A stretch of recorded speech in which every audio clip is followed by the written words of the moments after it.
é a palavra que melhor define este espaço da Casa dos Bicos, em Lisboa, onde palavras e afetos guardam a magistral obra de José Saramago. A sensibilidade sobe numa escadaria cheia de ideias. A oliveira, em frente ao prédio, empresta sombra e significados, onde repousam as cinzas do escritor. Por diversas formas e registros, a memória evoca o escritor do Prêmio Nobel de Literatura, distinção máxima da sua vida literária.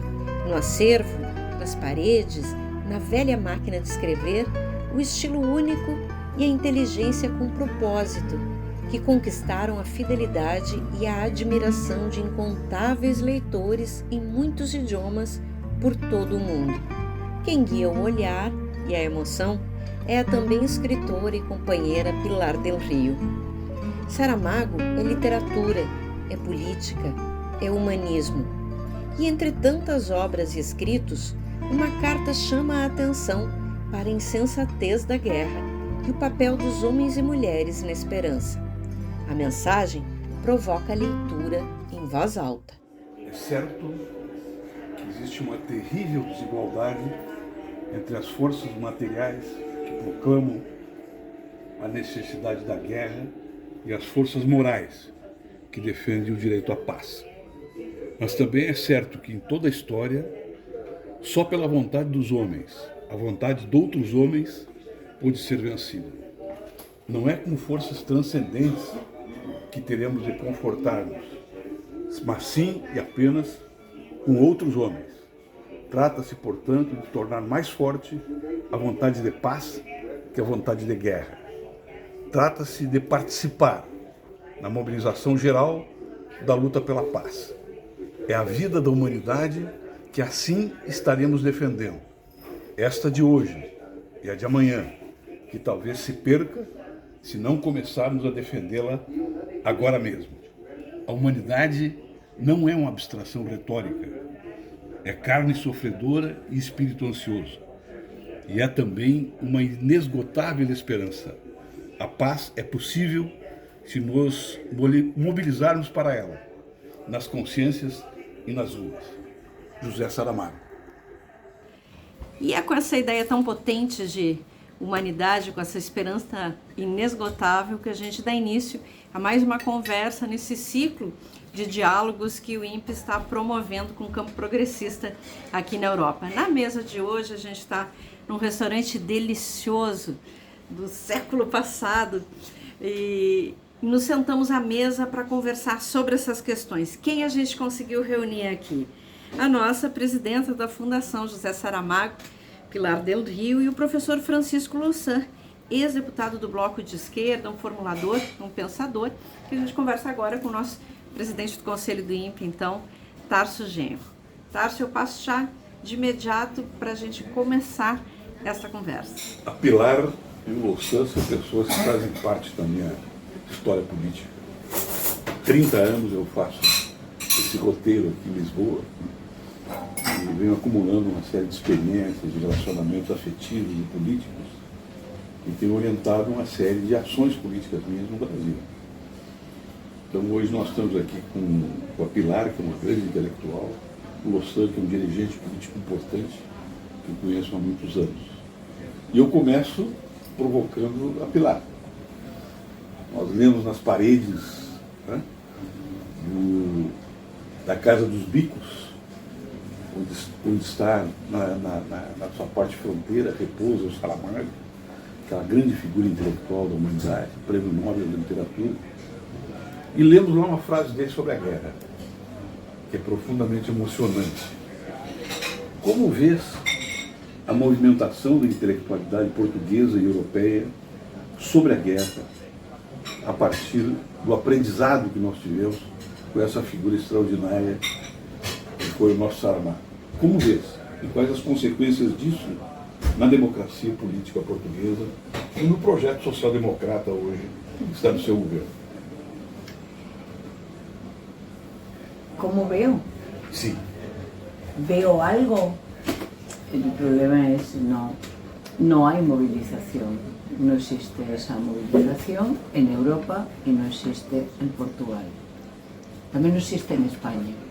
que por acaso fue un país que se movilizó extraordinariamente contra la guerra de Irak y que salió a la rúa en manifestaciones de millones de personas. Esta es una guerra, parece, bien aceptada, vendida de alguna manera que todo el mundo parece que ha comprado. Entonces los intelectuales, si es que siguen existiendo, están en silencio. Los políticos hacen las venias que tienen que hacer y voces morales, si callar, la del Papa Francisco, tal vez en algún momento el secretario general de la ONU, pero muy pocas más, tal vez Lula, intelectuales europeos, reconozco pocos que digan no a la guerra, como lo dijimos entonces, y con la misma fuerza, no a la guerra. Hay un problema, el problema se soluciona en la negociación, la guerra es un fracaso, pero parece que estamos aceptando el fracaso. Como aceptamos los titulares de los medios de comunicación diciendo cómo ha crecido el negocio de la industria de las armas, cómo es el mayor el objeto de riqueza en este momento en la fabricación de armas. Entonces, bueno, aceptamos que hay guerra, aceptamos que hay fabricación de armas, aceptamos la fabricación de conflictos y vamos cada uno a nuestra vida personal sin importarnos el sufrimiento de los pueblos, de las guerras como la de Ucrania y Rusia, muy conocida, de otras guerras que ni siquiera son habladas, pero que están existiendo y donde están muriendo todos los días muchas personas y sufriendo muchas personas. É uma situação não igual, mas similar como aquela que a gente encontra no Brasil. A diferença é que nós temos lá, agora a partir da eleição do Lula, um movimento de centro-esquerda, um movimento progressista, que está tematizando a guerra como uma questão essencial para o protagonismo dos países que não estão no núcleo orgânico do sistema do capital. Então a voz do Lula tem acordado muita gente e a polêmica está instaurada. Mas o que me preocupa é que o grande movimento social-democrata europeu parece que está morfinizado pela guerra. Parece que está pacientemente esperando um milagre. Por quê? Porque os custos da guerra estão sendo transferidos para a Europa, através da grande política da OTAN, né, que começou lá com a própria governança que o Trump estava fazendo nas suas relações com a Rússia, na sua disputa com a União Europeia e com a China. Então, isso que aparenta lá no Brasil é verdadeiro. Nós temos uma social-democracia que foi para a centro-direita e aceita todos os ditames de uma guerra e todas as consequências. É isso que ocorre, filho? Sim, mas num processo complexo e muito organizado, digamos, de apagamento da memória, que é a única forma de fazer aceitar por uma população que viveu a Segunda Guerra Mundial. A Segunda Guerra Mundial foi travada na Europa e na Ásia, portanto essa memória existe nos nossos pais. Em Portugal existe a memória da guerra colonial, em outros países, mas países e povos que sofreram uma guerra para poderem justificar o exterminismo que representa uma nova guerra e uma guerra no coração da Europa. Já houve a da Jugoslávia, mas esta tem outra dimensão, vai para 2 anos e tem outra implicação geoestratégica até. É preciso o apagamento da memória. E isso é feito de várias formas e de uma forma muito complexa. Na União Europeia havia um projeto que era um projeto coerente. Era o projeto da Merkel. Europa disciplinar, Europa económica e monetariamente muito consolidada sob a liderança alemã e suportada por uma aliança energética com a Rússia. E esse projeto desapareceu. A Merkel dirigiu durante 16 anos o país mais importante da Europa, era a líder mais importante da Europa e hoje é uma pária do ponto de vista da história política. Porque o projeto que ela deu corpo, que era uma União Europeia muito neoliberal e muito agressiva socialmente, mas com alguma autonomia estratégica e energética em relação aos Estados Unidos, desapareceu. Desapareceu. E o alinhamento que é feito da direita e de outros setores social-democratas com a militarização, NATO, solução guerra, é uma das expressões desse processo. Eu creio que é um tsunami político. É mudar, destruir qualquer grau de autonomia da Europa na subordinação a uma liderança norte-americana, que por sua vez está em crise. Daqui a um ano, Trump pode ser presidente dos Estados Unidos e seria a maior vitória do Putin, na verdade. Seria a possibilidade do Putin poder voltar a vencer aquela guerra. Agora, esse exercício de memória é poderoso. No verão de 2020, esteve em Portugal o Stoltenberg, o secretário-geral da NATO, e fez declarações sobre o futuro da NATO, que ia entregar, 2 meses depois, o Afeganistão, que era uma operação militar da NATO, aos talibãs. Tudo ia correr bem. Era o terceiro maior exército do mundo, 300 mil homens armados, treinados pelos Estados Unidos. Durou 3 dias, como sabemos. E a NATO entrou em morte cerebral. Poucos meses depois, a invasão russa da Ucrânia permitiu a recomposição da NATO. Voltou a passar a ser uma liderança política, organizou estes países, subordinou-os, disciplinou-os, alterou-os com o quadro político no discurso. E essa tragédia é o que estamos a viver. É uma tremenda derrota para a população europeia, é uma tremenda derrota para a soberania europeia, para a democracia europeia e, evidentemente, todas as principais famílias políticas da direita e do centro, social-democrata, alinharam-se nesse processo. Mesmo que depois tenha um discurso dúplice, não é? É difícil a adesão da Ucrânia à União Europeia? Claro, é muito difícil. Significa um gigantesco financiamento de fundos estruturais e de fundos agrícolas. A Alemanha não quer, a França não quer, mas declaram. Portanto, há um jogo de adiamento de dirigentes políticos que hoje não têm força, não têm projeto, não sabem para onde vão e procuram ganhar a cada dia para sustentar o seu papel político. E nisso não se distingue hoje a direita clássica, digamos assim. A extrema-direita, como sabe, está dividida. Há uma extrema-direita pró-NATO e há uma extrema-direita pró-Putin, Meloni e Salvini. Mas no centro político, hoje a social-democracia é fiel à NATO, é fiel à liderança norte-americana e espera que passe o próximo dia. Uma questão relevante para a nossa geração. Né? Nós somos aqui mais ou menos da mesma geração, porque o tempo vai fundindo as gerações e aproximando as idades. A nossa geração não sabia viver sem utopias.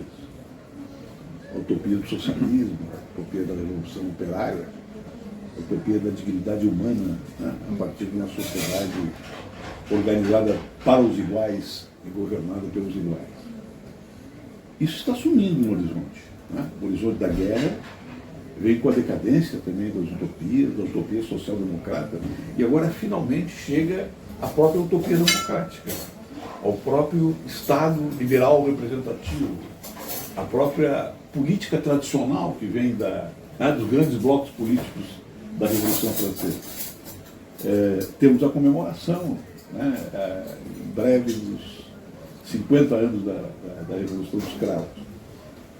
É possível comemorar a Revolução dos Cravos sem retomar uma visão utópica do internacionalismo democrático radical que nos espera no próximo período?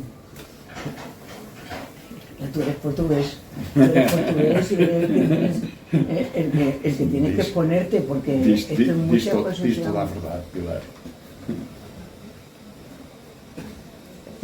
Es posible hablar de revolución y nunca la hemos necesitado tanto, yo pienso, ¿no? Mira que las situaciones a lo largo de la historia nunca se pueden decir que hayan sido fáciles, idílicas, pero en este momento hay una perversión, una apropiación de ideas, de países, de mentes de las personas, está actuando la inteligencia artificial, se está absorbiendo la capacidad de decisión. Tú decías, no hay lugar para las utopías grandes, pero ¿y las utopías pequeñas? ¿Qué sueños tienen las personas? Es que empezamos a vivir una situación que las personas tampoco tienen sueños ya, porque lo que tienen son dificultades. Entonces, ¿necesitamos una revolución? Necesitamos. ¿Pero qué revolución? ¿Cómo se hace esa revolución? Si, entre otras cosas, se está preparado para actuar contra cualquier revolución, contra la palabra revolución. Pero la necesitamos, porque si no, estamos construyendo una sociedad de excluidos, personas excluidas, sistemáticamente excluidas, quedarán unos cuantos nada más, esclavos y excluidos. Eso es lo que parece que va a pasar. Revolución, claro que es necesaria. ¿Cómo la harías? Ya hiciste una. No último livro do Louçan, ele trata das influências, né, que a revolução cibernética e a sequência das revoluções tecnológicas proporcionaram na economia. E nós precisamos hoje fazer um encontro da esquerda com as suas grandes teses de igualdade, de dignidade política e de aproximação com o outro. Essa aproximação com o outro, na nossa utopia, vinha da unidade em torno da classe trabalhadora como parteira da história. Essa classe trabalhadora não existe mais. É uma sociedade de excluídos, de fragmentados, de dissolvidos, né, com qualquer ideia de emancipação, de comunhão humana. Como é que nós vamos recuperar isso? Eu não estou pedindo uma receita, mas estou pedindo também algum tipo de esperança. Eu tenho uma questão para acrescentar aí antes que o professor responda, que são novos atores que surgem no jogo democrático, como os movimentos de jovens mulheres, que a gente viu que em vários exemplos, vários países, no Chile, no próprio Brasil, que foram uma instância importante de contenção do fascismo, né? O próprio movimento negro. Esses novos atores, essas novas organizações, que talvez tenham as pequenas utopias, não sei se as grandes, Pilar, que papel tem nesse jogo, nessa recuperação e mesmo nesse reencontro que o campo progressista, que a esquerda possa ter, então, com uma promessa democrática e utópica? São muitas questões para reflexão, não é? Sim. Mas eu concordo com o que diz o Tasso, no seguinte sentido. A classe trabalhadora, sobretudo a classe trabalhadora mitificada, que era um centro de um pensamento utópico, uma referência do pensamento utópico, desapareceu, fragmentou, mudou-se. E, na verdade, eu penso que ela nunca existiu como é imaginada pela literatura realista do século, neorrealista do final do século XIX e do princípio do século XX. Sempre foi fragmentária, sempre houve especializações diferentes, formas de conhecimento e de alienação ou desalienação do trabalho muito diferenciadas, sempre foi minoritária na sociedade e teve à sua volta múltiplas outras funções de reprodução, de transporte, etc. E é claro, passado um século, temos uma estrutura social que se tornou muito mais complexa, uma estrutura económica muito mais diversificada, cadeias de produção muito mais diversas e, portanto, a estrutura das classes é muito diferente. Hoje, uma jovem médica é proletária, não se reconhece como tal, mas trabalha mais do que um operário de fábrica, trabalha em cadeias de produção, trabalha em estrutura subordinada, verifica a sua produção segundo mecanismos quantitativos, simplesmente corresponde a uma função, uma tarefa de reprodução e de organização da estrutura social. E isso é hoje a classe trabalhadora. A classe trabalhadora é muito maior hoje, é muito maior à escala mundial e muito mais diversificada. E talvez se reconheça muito menos porque não tem referenciais políticos. Agora, eu concordo com o que diz a Pilar, que eu faço, com a tua pergunta, Sandra. Esse princípio da dignidade humana é o princípio da humanidade.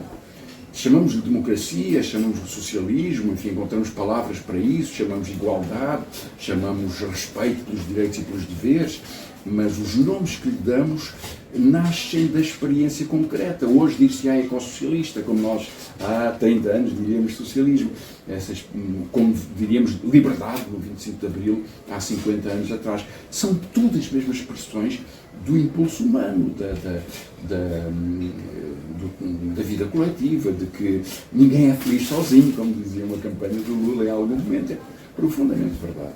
Eu acho que é aí que encontramos a força da comunicação para combater as bolhas de ódio da internet e das formas de reprodução política do ressentimento e do ódio que a extrema-direita vai alimentando e que é muito poderosa. Nós só podemos encontrar contra esses mecanismos, digamos, essa robotização da política, essa robotização do ódio, essa multiplicação das bolhas autoconfirmativas, só podemos enfrentar com a curiosidade, com a humanidade, com a aproximação, com a imaginação, com irmos buscar ao fundo da alma humana aquilo que nos torna mais humanos. E isso é uma imensa batalha política, perdemos e ganhamos, mas creio que temos por frente. Para a gente caminhar o encerramento, algumas palavras de você sobre a seguinte ideia. É possível um processo de comemoração, de homenagem, de recordação afirmativa da Revolução dos Cravos, sair daqui, da comunidade política portuguesa de esquerda, uma ideia de uma internacionalização da democracia, da solidariedade, da luta contra o fascismo? É possível isso? No solo es absolutamente posible, es necesario, porque, ¿sabes?, es una revolución que tenemos que explicar, sobre todo hay que explicar en América Latina, también en España, que hacen los militares a favor del pueblo. Esto ya es complicado de entender, pero sí, es una revolución democrática asumida por la sociedad, que se presenta con un cravo por una casualidad. Es una casualidad, pero esa casualidad se propaga y hay alguien que tiene las revoluciones también tienen que ver con la intuición. Hay alguien que tiene la intuición de ese cravo ponerlo en un fusil y eso se repite y se repite y se repite y ahí tenemos dos cosas. Es un ejército que no mata, protege al pueblo, lleva flores, oye al pueblo, sonríe con el pueblo, no va uniformado para masacrar. Y ese pueblo se identifica, sale y cambia. Y se modifican las circunstancias de vida. Se modifican las circunstancias sociolaborales, creo, inmediatamente. Se ganan cosas tan increíbles como el derecho a ferias, el derecho a ser, el derecho a leer, el derecho a vivir, a debatir, es a vivir. Y entonces, por eso es una revolución democrática, insólita, con música, con Grándola Vila Morena, porque es la sociedad la que manda. Entonces, esto es muy importante. No hay poderes. Los militares estaban allí, pero los militares desaparecen. No hay los grandes liderazgos. Se constituye la clase política, se va rehaciendo la clase política. Eso nace de la gente que está en la rúa, nace de una señora que mide 1,50 y que regala un cravo a un militar. Por eso hay que hablar del 25 de abril. Sí, porque es posible. Es la única solución que tenemos, hacer revoluciones desde la sociedad y el entendimiento. Y mira, si podemos con algo de música y poesía, mejor. Sim, o 25 de Abril foi 2 anos depois, 1 ano e meio depois da queda de Allende, no Chile. E, em certa medida, os nossos últimos anos da ditadura, já em desagregação, foram muito marcados pela enorme tragédia que representava a queda de Allende. Foi, talvez, comparado com o impacto do golpe de 64 no Brasil, dada a proximidade, pode ter sido comparável, mas na época mais próxima, o Chile marcou imenso a história da esquerda portuguesa. E, portanto, foi até uma surpresa para alguns que fosse um exército derrotado na guerra colonial, a querer restaurar a democracia, e até nas condições em que ocorreu, com muitos conflitos, mas com o resultado final, que foi o poder civil, e que foi o poder democrático, o poder constituinte, naquele contexto, e uma grande expressão popular. É claro que nos podemos perguntar se foi a última revolução na Europa, ou se foi a primeira antecipadora do novo ciclo. 50 anos depois, o que sabemos certamente é que essas expressões que possam vir a mostrar esses movimentos populares serão sempre diferentes do que ocorreu naquele contexto. E que, enfim, estávamos ainda no contexto da Guerra Fria, hoje estamos no contexto da Guerra Quente, os blocos eram diferentes do que são agora, tínhamos uma guerra colonial por resolver e a independência dos países colonizados, e um país que quase não tinha tido nenhum tempo de democracia durante o século XX, e tinha tido, enfim, uma democracia limitada, com poder, até com direito de voto limitado, durante a curta Primeira República. Nada será comparável com esse período. Agora mas a ideia de que o povo pode tomar decisões, de que nesse pode inventar formas de poder, que se pode organizar do ponto de vista de uma democracia plenamente vivida, e que não depende só de uma política profissionalizada e que fica, digamos, gerindo o poder, isso é muito forte. Tanto mais que esse universo está em desagregação. Foi ele que permitiu, foi a tragédia do erro desse mundo, o fim desse mundo, que está a permitir o ascenso da extrema-direita. Porque o povo sente-se, enfim, com pouca representação, ou sente a dificuldade para poder reagir para responder à sua vida. E sente uma política hostil, sente uma política cínica. E isso acontece em muitos países europeus de uma forma muito dominante. E creio que por isso uma revolução será sempre iluminista, será sempre popular, será sempre buscando manter a liberdade, reforçar a liberdade, dar vida à liberdade, e, portanto, desse ponto de vista, será sempre uma forma de democracia. Eu vi cartazes do orçamento participativo na França, vi cartazes do orçamento participativo em Madrid, e vi muitos cartazes do orçamento participativo aqui em Portugal. E algo sempre fica, né, daquilo que a gente fez, que a nossa geração fez e ainda fará. Somos todos muito jovens, né? Então vamos prosseguir. Eu agradeço muito a vocês essa enorme colaboração.